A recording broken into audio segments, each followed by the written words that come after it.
Hi guys, welcome to our channel mister సిసింద్రి.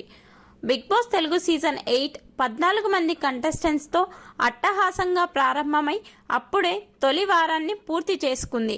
ఈ సీజన్లో మొదటి వారం ఎలిమినేషన్లో భాగంగా బేబక్క ఎలిమినేట్ అయ్యి బిగ్ బాస్ హౌస్ నుంచి బయటికి వచ్చేసింది. ఇక బిగ్ బాస్ హౌస్ నుంచి బయటికి వచ్చిన ప్రతి కంటెస్టెంట్ కూడా బిగ్ బాస్ బస్లో పాల్గొనాల్సి ఉంటుంది. ఈసారి బిగ్ బాస్ బస్కి హోస్ట్గా big boss season 7 top 5 contestant అయినటువంటి అర్జున్ అంబటి చేస్తున్నాడు. బిగ్ బాస్ హౌస్ నుండి ఎలిమినేట్ అయ్యి స్టేజ్ మీద నాగార్జున గారితో మాట్లాడి బస్లోకి అడుగు పెట్టింది బేబక్క.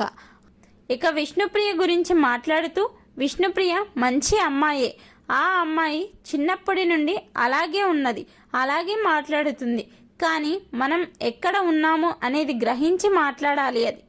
అది ఆ అమ్మాయి తొలి వారంలోనే గ్రహించడం నిజంగా ఆమెకి చాలా ప్లస్ అవుతుంది. రాబోయే రోజుల్లో సరికొత్త విష్ణుప్రియని చూస్తాము ఖచ్చితంగా అంటూ చెప్పింది. చివరగా మణికంఠ గురించి మాట్లాడుతూ, మణికంఠను ఏమాత్రం ఎవరు నెగ్లెక్ట్ చేసినా సీజన్ టైటిల్తో బయటికి వస్తాడు. ఒక పాయింట్ దొరికితే ముందు ఉన్నది నాగార్జున సార్ అయినా వదిలే ప్రసక్తే లేదు అంటాడు. అలాంటిది కంటెస్టెంట్స్ని లెక్క చేస్తాడా? కాకపోతే అతని కష్టాల మూలాన కొంచెం డిప్రెషన్కి గురవుతున్నాడు. అది ఓవర్కమ్ చేస్తే మణికంఠ టాప్ 5కి చేరడం చాలా ఈజీ అంటూ చెప్పింది. ఆ తర్వాత మొత్తంగా బేబక్క బిగ్ బాస్ బస్పై మీ అభిప్రాయాన్ని కమెంట్స్ రూపంలో తెలపండి.